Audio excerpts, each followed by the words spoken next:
আসসালামু আলাইকুম। সংবাদে আপনাদের সবাইকে স্বাগত জানাচ্ছি। আমি ফিরোজ তোহা। শুরুতেই সংবাদ শিরোনাম। বাংলাদেশের সর্বশেষ গুরুত্বপূর্ণ আপডেট সংবাদে আপনাকে স্বাগত। শুরুতেই সংবাদ শিরোনাম, পরে বিস্তারিত। প্রথমেই জানাবো আমাদের হাতে থাকা সর্বশেষ গুরুত্বপূর্ণ সবথেকে তাজা আপডেট সংবাদ। ঢাবি ভিসির সঙ্গে বেয়াদবি উত্তপ্ত বাক্য বিনিময়, সেই বিএনপির ঢাকা বিশ্ববিদ্যালয়ের সভাপতি গণেশের প্রশংসায় বিএনপি নেত্রী নিপুণ রায়। মঙ্গলবার 9 সেপ্টেম্বর ঢাকা বিশ্ববিদ্যালয় কেন্দ্রীয় ছাত্র সংসদ ডাকসু নির্বাচনে ভোট গ্রহণ শেষে উপাচার্য ড নিয়াজ আহমেদ খানের সঙ্গে ছাত্রদলের একটি সাক্ষাৎ অনুষ্ঠিত হয়। সময় ছাত্রদল নেতাকর্মীরা ভিসির উপর উত্তপ্ত বাক্য বিনিময় করতে দেখা গেছে। ছাত্রদলের ঢাবি শাখার সভাপতি গণেশ চন্দ্র রায় সাহস কয়েকজন নেতাকর্মীকে বেশ উত্তেজিত ভঙ্গিতে কথা বলতে দেখা গেছে। তারা বেয়াদবি করেছে বলে সোশ্যাল মিডিয়ায় ভিডিওটি ভাইরাল হয়েছে। তবে সেই সাহসের পাশে দাঁড়িয়েছে বিএনপির আরেক নেত্রী নিপুণ রায়।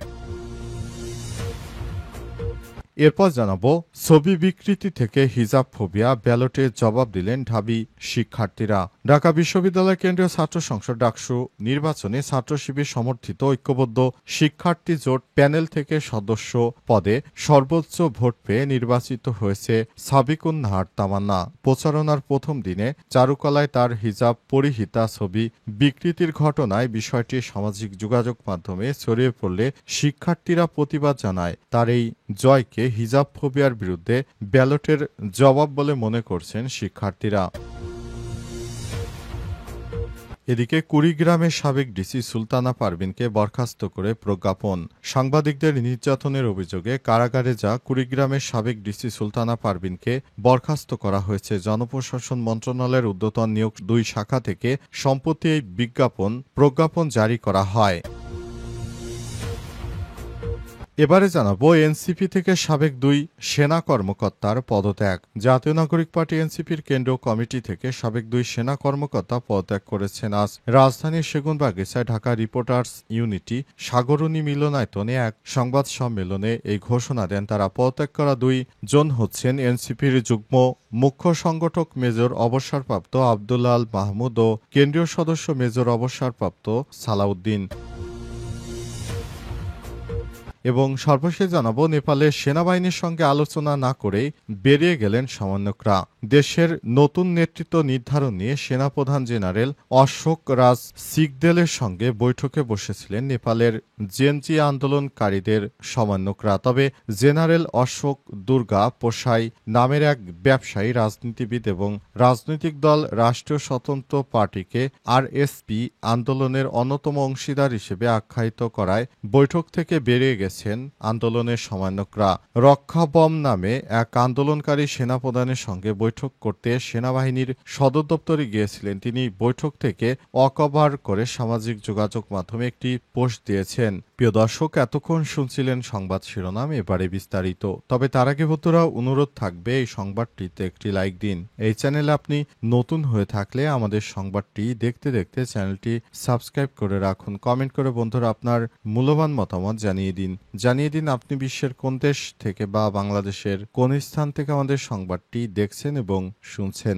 আর বন্ধুরা, এই সংবাদটি আপনার সোশ্যাল মিডিয়া ফেসবুকে শেয়ার করে বন্ধুদেরও দেখার সুযোগ করে দিন। এবারে বিস্তারিত।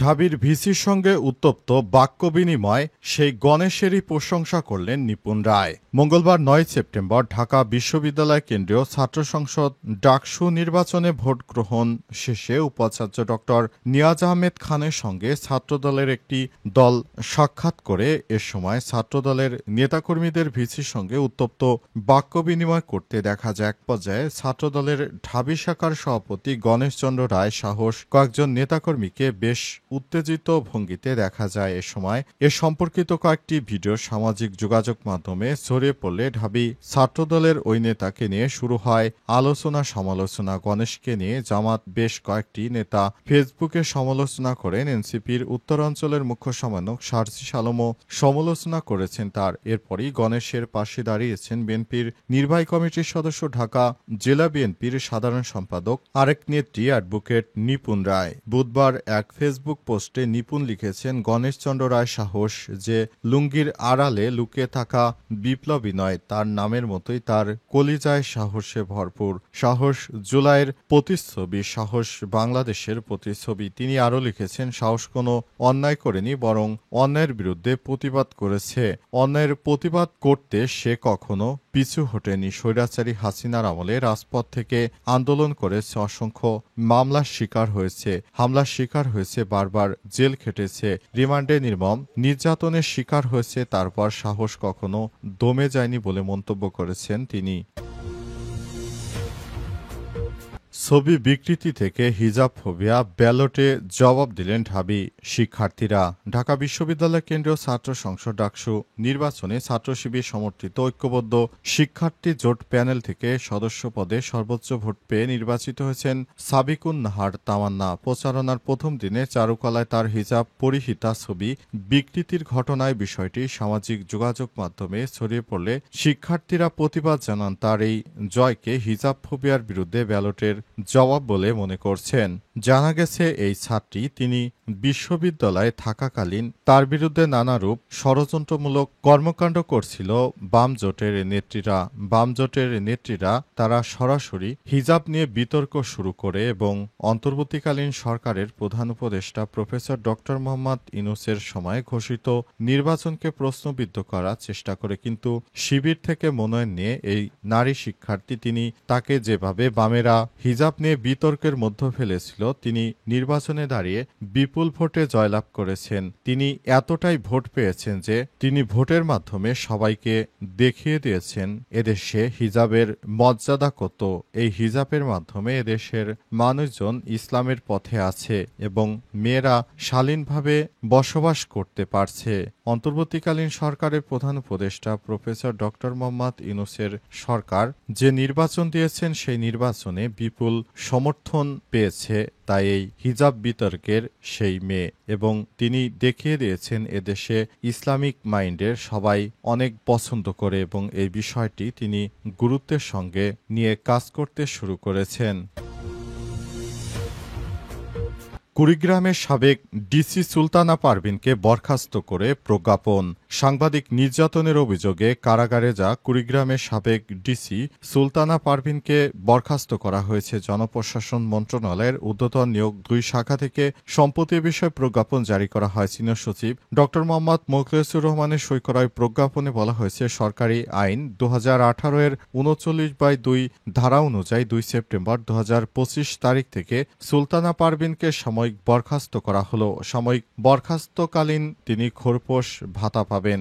বাংলাদেশের অন্তর্বর্তীকালীন সরকার ক্ষমতা গ্রহণ করার পর থেকে বিভিন্ন জায়গায় অন্তর্বর্তীকালীন সরকার যে অনাকাঙ্ক্ষিত ঘটনাগুলো দেখছে, সেগুলো সম্পূর্ণরূপে প্রতিহত করার চেষ্টা করছে। সাংবাদিকদের উপর হামলা, সাংবাদিককে নির্যাতন সহ বিভিন্ন ঘটনায় অন্তর্বর্তীকালীন সরকার সব রকমের ব্যবস্থা গ্রহণ করছে। এরই ধারাবাহিকতায় ডিসির বিরুদ্ধেও ব্যবস্থা গ্রহণ করা হয়েছে। তিনি সাংবাদিকদের উপর অত্যাচার করেছিলেন এমন অভিযোগ পাওয়ার পরই তার বিরুদ্ধে এই ব্যবস্থা গ্রহণ করা হয়। তিনি মনে করেছিলেন আগের মতো হয়তো তিনি বেঁচে যেতে পারবেন, কিন্তু অন্তর্বর্তীকালীন সরকারের প্রধান উপদেষ্টা সেই সুযোগ কোনো ব্যক্তিকেই দেবেন না, কারণ তারা কোনো ভালো কাজের সঙ্গে সম্পর্ক নেই। আর এই ধরনের ক্ষমতার বড়াই বিগত ১৭ বছর যারা দেখেছে, তাদের এই দেশের চরমভাবে পরাজয় বরণ করতে হয়েছে। এর থেকে শিক্ষা নেয়ার জন্য সবাইকে আহ্বান জানানো হয়েছে এবং জনপ্রশাসন সচিব মোখলেসুর রহমানের পক্ষ থেকে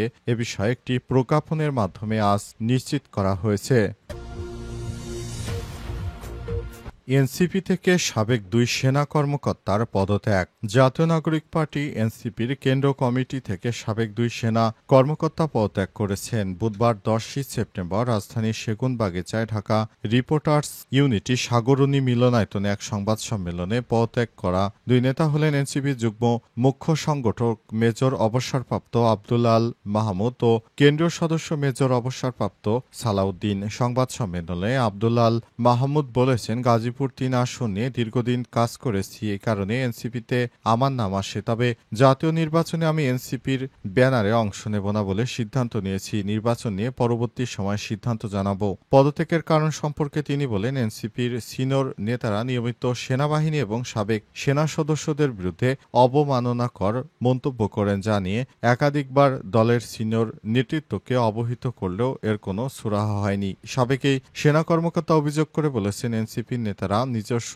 বলয়ের বাইরে গিয়ে কাউকে বিশ্বাস করতে পারার মানসিকতা রাখেন না। সুতরাং তাদের উপর আমাদের আস্থার জায়গা অনেক কম। তাই আমরা সিদ্ধান্ত নিয়েছি তাদের দলে আর থাকব না। এই দলে থেকে আমাদের কোনো ব্যক্তি স্বাধীনতা পাচ্ছি না, বরং আমাদের ব্যাপারে আরও নেতিবাচক ধারণা হচ্ছে মানুষের মধ্যে। এ কারণে নানাবিধ সমস্যা তৈরি হচ্ছে। তাই আমরা সিদ্ধান্ত নিয়েছি আমরা এবারের নির্বাচনে এনসিপির ব্যানারে অংশগ্রহণ করব না। এই ঘটনায় সারা দেশ জুড়ে চাঞ্চল্যকর পরিস্থিতি তৈরি হয়েছে।